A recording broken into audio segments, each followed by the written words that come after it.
assessment. Chapter number 6, places of Indian cultural heritage. The cultural heritage of India is very rich and prosperous. Cultural heritage के बारे में हमने chapter number 5 में थोड़ा बहुत देखा था, राइट? नृत्य, संगीत, आर्ट, ये सब कुछ कल्चरल ही कहलाता है, ठीक है? ये सब कुछ हमने थोड़ा बहुत देखा था. Indian as well as foreign visitors are attracted to visit the places of cultural and natural heritage of India. In this chapter, we shall study about these places. First, caves of Ajanta. The famous caves of Ajanta are situated in Aurangabad district near Ajanta village. Aurangabad कहाँ पे आया है? महाराष्ट्र, ठीक है? महाराष्ट्र में Aurangabad district के पास Ajanta village है, उसके पास ये केव्स है. That's why it is known as Ajanta caves. They are important from the point of view of art of vastu. वास्तुशास्त्र बोलते हैं ना, ठीक है? उसके बारे में सब कुछ का क्या किया गया, उसमें आर्ट किया गया है. These caves are divided into two divisions. First, caves based on wall paintings and second, caves based on sculpture. Wall painting मतलब वॉल पर कलर से पेंट किया गया है. दूसरा, वॉल पर जो पत्थर है उसे क्या किया गया है, कार्व कर मतलब उसमें स्कल्पचर बनाए गए हैं. दो टाइप का आर्ट वहाँ पे दिखता है. Caves of number 1, 2, 10, 16 and 17 are excellent paintings wall and have attained the highest rank in wall painting. सबसे हाईएस्ट रैंक वॉल पेंटिंग में उसे मिलता है. The theme of this wall paintings is Buddhist religion. पहले इंडिया में जैन और Buddha religion बहुत ज्यादा था, ठीक है? बुद्ध कब? अशोक के टाइम से है, ठीक है? उसके पहले से. तो ये अजंता में जो भी स्कल्पचर पेंटिंग मिलता है वो कौन से रिलीजन पर है? Buddhist religion. Ajanta caves are divided into two categories. They are Chaityas and Viharas. Cave number 9, 10, 19, 26 and 29 are Chaityas, whereas the remaining caves are Viharas. Ajanta caves were forgotten with the passage of time, but in 1819 AD, an English captain, John Smith, rediscovered them. पहले हमारे जो पुराने राजा थे, century 1, 2, 3, 4, इन सब ने ये painting और car वगैरह किया था, पर धीरे धीरे उसके बारे में सब क्या हो गया, भूलते गए. फिर 1819 मतलब जब अंग्रेज हमारे देश में थे तब कैप्टन जॉन स्मिथ ने उसे रीडिस्कवर किया. Ajanta caves are the magnificent example of initial Buddhist art of vastu, art of paintings and sculpture. Human interference and impact of time have greatly damaged them. Obviously कोई भी चीज़ लंबे टाइम तक रहेगी तो उस पर एटमोसफियर का इफेक्ट होगा. दूसरा, लोग देखने जाते हैं तो गंदा करते हैं, ठीक है? उस पर बहुत उसका इफेक्ट हुआ है. Greatly damaged them. Ajanta caves are famous not only in India but also in world for their extraordinary rich art. The fine blending of wonderful art of painting, sculpture and architecture of Ajanta caves has earned pride for an Indian art. Only India में ही नहीं, पूरे world में इसका painting and sculpture famous है. Now things to know. ऊपर हमने देखा ना कि अजंता केव्स में दो पार्ट्स है, चैत्यस एंड विहारास. तो ये चैत्य एंड विहारा क्या है? Chaityas means temple halls for Buddhist monks. हम टेम्पल में जाते हैं तो पहले बहुत खुली जगह होती है ना, ठीक है? अगर शिव टेम्पल हो तो वहाँ पे वो टोटोइज और नंदी बैठे होते हैं, और बाकी से सारे मंदिर हो तो वो ओपन होता है. उसे क्या बोलते हैं? चैत्यास बोलते हैं, ठीक है? Stupas are built in the interior most end of the caves. Buddhist के जो टेम्पल होते हैं ना, वो टेम्पल के एकदम अंदर के भाग पे स्तूप बनाया जाता है. आपको पता हो तो स्तूप एक डोम जैसा होता है, गोल, ठीक है? इन viharas means Buddhist monasteries where Buddhist monks reside and study. ऐसी जगह पे जहाँ पे हमारे देखे तो शिव मंदिर या तो कृष्ण मंदिर, राम मंदिर में जो पुजारी होते हैं ना, ठीक है, वैसे बुद्ध मंदिर में जो होते हैं उन्हें बोलते हैं मॉन्क्स, ठीक है। तो स्तूप ऐसी जगह होती है, एक कमरे जैसा होता है, जहाँ पे वो लोग क्या करते हैं, स्टडी करते हैं। और जो हमारे हिंदू धर्म में वो क्या करते हैं, पूजा माला करते हैं। वो सब कुछ जो उनका होता है वो क्या होता है, बुद्ध धर्म में मुझे इतना ज़्यादा डिटेल में नहीं पता, बट उनका जो भगवान के रिलेटेड होता है स्टडी वगैरह, वो वहाँ पे होता है। क्या चैत्यास? हाँ, तो हम मंदिर में जाते हैं तो पहले खुली जगह होती है कि नहीं? हाँ, पूरी तरह से वो बंद नहीं होता, पिलर वगैरह होता है और दोनों साइड से क्या होता है, ओपन। चलो, नाउ इलोरा केव्स। हम कहीं पे भी अगर देखते हैं तो हम अजंता इलोरा साथ में बोलते हैं, पता हो ये ना, कहाँ गए थे लोग, अजंता इलोरा गए थे, है ना। अजंता इलोरा साथ में बोलते हैं, पर वो साथ में नहीं है, नजदीक है, थोड़ी थोड़ी ही डिस्टेंस पर है, इसीलिए उसे क्या बोला जाता है, साथ में, बट दोनों एक साथ नहीं है। Ellora caves, Ellora caves are situated in Aurangabad district in Maharashtra, ठीक है। ऊपर अजंता भी देखा, वो भी कहाँ है, औरंगाबाद में है, पर वो अजंता विलेज के बाजू में है, उससे थोड़े डिस्टेंस पर इलोरा है, ठीक है ना। There are 34 caves in all. Ellora में कितनी केव्स हैं, 34। There are 3 groups of cave temples and they are different from each other. 1 to 12 are Buddhist caves, 30 to 29 are Hindu caves and 30 to 34 are Jain caves. 3 type के temples पूरी caves में देखने को मिल गए। Hindu caves are built during the reign of Rashtrakuta dynasty. अलग अलग राजा थे ना, तो राष्ट्रकूटा डायनेस्टी के वक्त वहाँ के राजाओं ने ये हिंदू टेम्पल्स है वो बनवाए थे। Kailash temple is situated in cave number 16। It is 50 metre long, 33 meter wide and 30 meter high. This temple is carved out of a single massive rock. 50 meter long, 33 meter wide and 30 meter long. इतना बड़ा temple पूरे एक rock में से curve कर कर बनाया गया है, अलग अलग पत्थर को जोड़कर नहीं, ठीक है ना। This temple is adorned with beautiful doors, balconies and series of pillars. The beauty of temple cannot be described in words. They are constructed during the time of 600 AD to 1000 AD. It is a live display of ancient Indian civilization. Indian civilization मतलब उस वक्त पर, तब 600 AD से लेकर 1000 AD तक लोगों का कल्चर क्या था, कैसे कपड़े पहनते थे, कैसे रहते थे, वो पूरा उसकी दीवार पर कार्व किया गया है। तो उसमें पूरा उस वक्त का इंडियन सिविलाइजेशन आपको एक टेम्पल में देखने को मिल जाएगा। Caves dedicated to Hindu, Jain and Buddhist religions.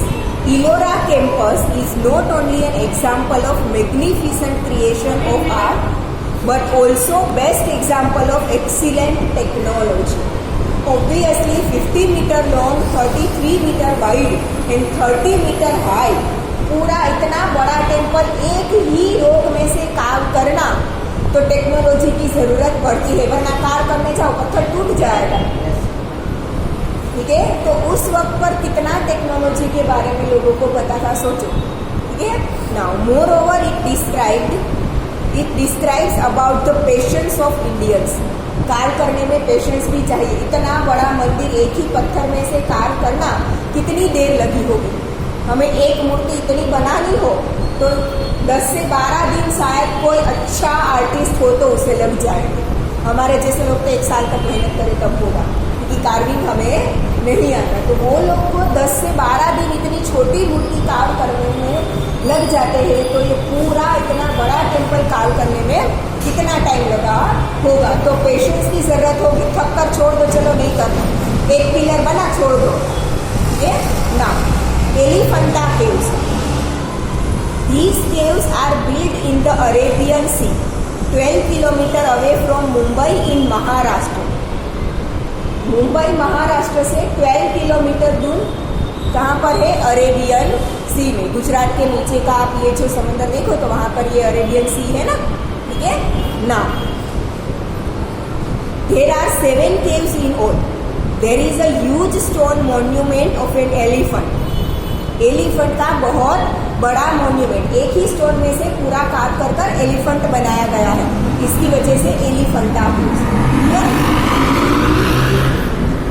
On seeing this structure, the Portuguese named it Elephanta. Many beautiful figures have been carved. Out of them, the magnificent Trimurti temple, Brahma, Vishnu and Mahesh in cave number 1 is the best specimen of sculpture. बाजू में दिया है देखो वो त्रिमूर्ति का photo, Brahma, Vishnu and Mahesh, तीनों के मुख एक साथ कार्य किए गए हैं। In 1987 AD, UNESCO has placed the Elephanta caves in the list of World Heritage.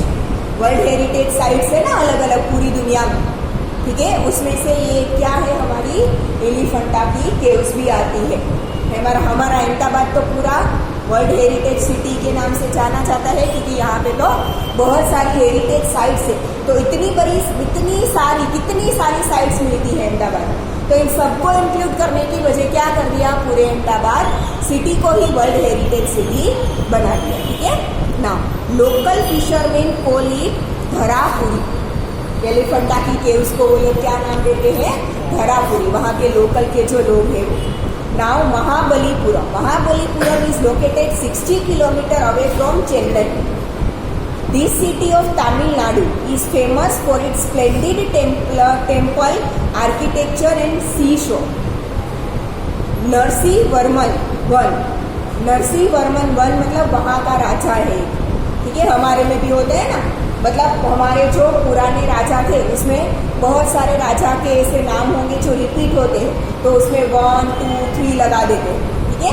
तो Narasimhavarman one, who was popularly known as Mahamalla, belonged to Pallav dynasty. 7 chariot temples were built here. Narasimhavarman one ने ये पूरा city का ये जो है वो करवाया था। उसमें से 7 chariot temples were built here. 7 chariot temple के नाम बारे में सुना है सबने? एक ही रथ को 7 लोग चलाते।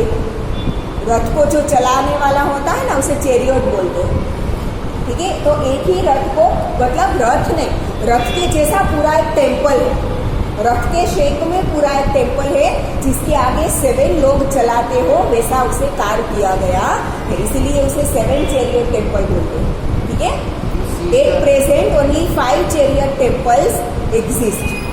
उसमें से टूट गए होते हैं एटमॉस्फेयर की वजह से, या तो लोग देखने जाते हैं उनकी वजह से। अब 7 में से कितने बचे हैं? 5 बचे, ठीक है ना। 2 chariot temples have submerged in the sea. उसमें से 2 टेम्पल तो कहाँ चले गए हैं? पानी में, समुद्र के अंदर डूब गए हैं। There is an amazing figure of Lord Vishnu in a smiling pose. Besides, there is an idol of goddess Durga. Slaying Mahishasura is worth seeing. Mahishasura को दुर्गा मारती है, मतलब उसके पैर के नीचे महिषासुर सोया होता है, उसके ऊपर पे जो आपने काली माता का आप बोलते हैं, ठीक है। वो मूर्ति पूरी उस वहाँ पर है। Mahabalipuram which has an unparalleled architectural rock sculpture was also famous harbour of ancient time. Ancient time का फेमस हार्बर था। हार्बर पता है क्या होता है?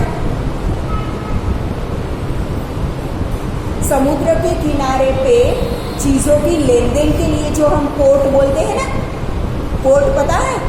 एंशिएंट टाइम में क्या होता था? तब ऐसे मतलब प्लेन वगैरह नहीं थे, ट्रेन भी इतनी बहुत ज्यादा नहीं थी, तो एक देश से दूसरे देश तक जब माल की इंपोर्ट एक्सपोर्ट करना हो ना, तो वो सी रूट का यूज करते थे, ठीक है। तो समुद्र किनारे पर वो लोग सामान उतारते थे, वहां से ही नया सामान चढ़कर दूसरे देश में जाता था। तो वो जो जगह होती है उसे पोर्ट बोलते हैं, हार्बर, ठीक है। तो ये एंशिएंट हार्बर भी था तब का हमारा इंडिया का, ठीक है। शीशोर मतलब दरिया किनारा, ठीक है। नाउ पट्टाडकल मेमोरियम, नाम से ही पता चलता है कि साउथ इंडिया में ही हो, ठीक है।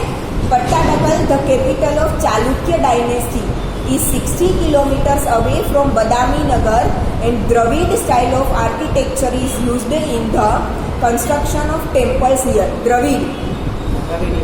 द्रविडियंस, ठीक है, उसके टाइम का स्कल्पचर यहाँ पर देखने को मिलता है। हमने देखा था ना आगे के चैप्टर्स में कि पहले इंडिया में जो रहते थे वो सारे कौन थे? द्रविडियंस थे। धीरे धीरे सेंट्रल एशिया और ऊपर का नॉर्थ एशिया के लोग नीचे आने लगे, और वो ऊपर से इंडिया में नॉर्थ की तरफ से नीचे नीचे आने लगे, तो द्रविडियन सारे कहाँ पर चले गए? South India. तो हमें देखने को मिलता है कि साउथ इंडिया का और नॉर्थ इंडिया का कल्चर है वो बहुत ज़्यादा डिफरेंट है, क्योंकि लोग भी अलग अलग हैं। हम सारे क्या है? आर्यंस हैं, ठीक है। वैसे बोला जाए तो हम प्रॉपर इंडियंस नहीं हैं, ठीक है। इंडिया पर कब्जा जमा कर हम रहने लगे। These were built during the 7th and 8th century. Virupaksha temple is the biggest temple in Pattadakal. Now temples at Khajuraho. These temples are located in a small village named Khajuraho at Chhattarpur district of Madhya Pradesh. Madhyapur प्रदेश के Chhatarpur district के खजुराहो गांव में ये temple present है। Khajuraho was the ancient capital city of the Chandela Rajputs of Bundelkhand. So, temples were built by these kings during their reign, मतलब 1950 to 1050 AD। तब ये जो बुंदेलखंड में चांदेला राजपूत का जो राज था, वहाँ के राजाओं ने ये पूरा टेम्पल बनवाया था। Presently 25 temples are in existence. कितने टेम्पल्स है अभी? 25। तब तो बहुत सारे होंगे, अभी एग्जिस्ट 25 करते हैं, बाकी के टूट फूट गए होंगे। Most of them are Shiva temples, whereas some of them are Vaishnav and Jain temples. They all have similar type of architecture and sculpture. हाँ, भगवान की मूर्ति अलग अलग होगी, बट बाहर का उसका आर्किटेक्चर, स्कल्पचर वगैरह, मतलब उसका आर्ट आप देखो तो सेम देखने को मिलता है। The 64 Yoginis temples in the is the main temple. 64 योजिनीस temple, वहाँ का जो ये खजुराहो के जो सारे टेम्पल्स है उसमें से सबसे फेमस मेन टेम्पल कितना कौन सा है? 64 योजिनीस टेम्पल। 64 योजिनीस मतलब अलग अलग 64 देवता एक साथ एक टेम्पल में है, ठीक है। They all have similar type of the torana of the temple is the best example of ornamental style of architecture. तोरण क्या होता है? आगे के चैप्टर्स में देखा था हम। मंदिर में एंटर होते हैं, ठीक है, तब मंदिर का जो दरवाजा होता है ना, वो पूरा जैसे अभी हमारे घर में लकड़ी या तो सीमेंट के वो रखते होते हैं ना, ये दरवाजा लगा है तो ये पूरा जो लकड़ी का पूरी तरफ 3 साइड से है उसे तोरण बोलते हैं, ठीक है। तो मंदिर में ये जो है वो भी कार्विंग कर आर्किटेक्चरल उसमें भी पूरा दिखता। All of the temples were constructed with granite stone. Khajuraho temples were constructed in Nagar style art or sculpture. Sculpture की अलग अलग आर्ट, अलग अलग, जैसे पेंटिंग्स में भी कितना सारा होता है ना, ये वाली painting, canvas painting, oil painting, glass painting करते हैं, ठीक है। बोतल पेंटिंग अलग होता है, कलर अलग अलग टाइप के यूज किए जाते हैं, ठीक है। पेंसिल कलर यूज करते हैं, वैक्स के कलर यूज करते हैं। तो पेंटिंग में भी बहुत सारी अलग अलग टाइप की पेंटिंग्स होती है। तो वैसे स्कल्पचर आर्ट मतलब ये जो कार्विंग होता है उसमें भी अलग अलग टाइप्स होते हैं। तो ये कौन से टाइप का दिखता है? Khajuraho temples were constructed in Nagara style art of sculpture. In art of vastu of Khajuraho temples spell bound the visitors. Spell bound the visitors मतलब चौकन्ना रख देते हैं, मतलब कि इतना सुंदर वहाँ पर स्कल्पचर और आर्ट है। Sun temple of Konark, it is situated near the bay of Bengal at Puri district in Odisha. मतलब पूरा समुद्र के अंदर नहीं है, ठीक है, समुद्र किनारे पर पुरी डिस्ट्रिक्ट है ओडिशा में, वहाँ पर ये सन टेम्पल है. It was constructed in 13th century during the reign of king Narasimhavarman I, who belonged to the Garg dynasty. This chariot temple, drawn by 7 horses, took the form of chariot of sun god. 7 घोड़े की जो लगाम होती है ना, उसे भगवान सूर्य खुद पकड़ के बैठे हो रथ के सारथी के रूप में. सारथी बोलते हैं ना उसे हम हिंदी में, चैरियट को. ठीक है, तो भगवान सूर्य वहां पर खुद उसे चला रहे हो, वैसे उसमें भगवान सूर्य की मूर्ति है. It has 12 massive wheels. Wheel of sun temple of Konark. 1 2 देखो, सन टेम्पल का एक व्हील यहाँ पर आपको बाजू में फोटो दिया है. वैसे कितने उसमें व्हील है? 12. 12 व्हील पर पूरा ये मंदिर बना है. These massive wheels providing beauty to the pedestal of temple. Pedestal मतलब pedals, मतलब कि टेम्पल ऐसा लगता है कि व्हील पर पूरा चल रहा है. These wheels reflect 12 months and each wheel has 8 spokes which shows 8 prahar of the day. 12 wheel मतलब 12 एक साल के महीने. 12 व्हील्स मतलब हर एक व्हील एक मंथ देता है, और उसमें आपको क्या देखने को मिलेगा? 8 स्पोक्स. 8 स्पोक्स मतलब व्हील में जो ये वायर वगैरह, वायर नहीं मतलब रोड होते हैं ना, पतले पतले तार रोड होते हैं ना, वैसे यहाँ पर कितने हैं? दिन के देखो 8 है. ठीक है, पहले अभी हम टाइम किस में मेजर करते हैं? आर में मेजर करते हैं ना. 24 आवर मतलब 1 डे. तब क्लॉक नहीं थी, तो वो लोग प्रहर में टाइम मेजर करते थे. 1 प्रहर 2 प्रहर. तो दिन के ऐसे 8 प्रहर होते थे. कितने प्रहर होते थे? 8 प्रहर. हमारे 3 आवर्स मतलब 1 प्रहर. हमारे 3 आवर्स मतलब क्या होते हैं? 1 प्रहर. तो ये हर एक स्पोक उसके 8 प्रहर को दिखाता है पूरे एक दिन के. Details of motif and subject diversity of this temple is unparalleled. मतलब ऐसा कहीं पर देखने को नहीं मिलता और कहीं पर. This temple has been built by black stones, hence it is called as black pagoda Odisha. This remains reflects the sculpture and civilization of 13th century Odisha. Now, Bruhadeshwar Temple. This temple is located at Tanjore in Tamil Nadu. This temple was built during 1003 AD to 1010 AD. बाजू में पूरे temple का photo भी दिया है, देखो. 1003 से लेकर 1010 AD में ये बना है. It is a Shiva temple, so it is called Brihadeshwara. लगभग शिव मंदिर के पीछे ईश्वर लगता है, लिखा है ना. जहाँ सारे भी जो भी हमने महाकालेश्वर, ऐसे पीछे क्या लगता है? ईश्वर लगता है. इसलिए इस टेम्पल को बृहदेश्वर बोला जाता है. It is built by King Rajaraja I of Chola dynasty. It is known as Rajarajeshwar temple because कौन से किंग ने बनाया था? Rajaraja. The height of this temple is 500 feet. Its width is 250 feet. It is spread in a vast area surrounded by the wall. Its summit is 200 feet high above the ground. Hence, this temple attained the place in the temples of high pinnacles. जमीन से floor उसका distance 200 feet तो है. जमीन से floor मतलब हमारे घर, हमें रोड के लेवल पर ही हमारे घर होते हैं, नहीं होते ना, उससे थोड़ा ऊपर होता है ना. कितना? ज्यादा से ज्यादा 1.5 या 2 फीट. ठीक है, पर ये पूरा मंदिर ग्राउंड लेवल से कितना ऊंचा है? 200 मीटर. उसका ग्राउंड फ्लोर हम बोले मंदिर का, तो वो कितना है ऊपर? 200 फीट ऊपर है. उसके ऊपर 350 फीट ऊंचा है. मतलब टोटल हाइट मंदिर की कितनी है? 550 फीट.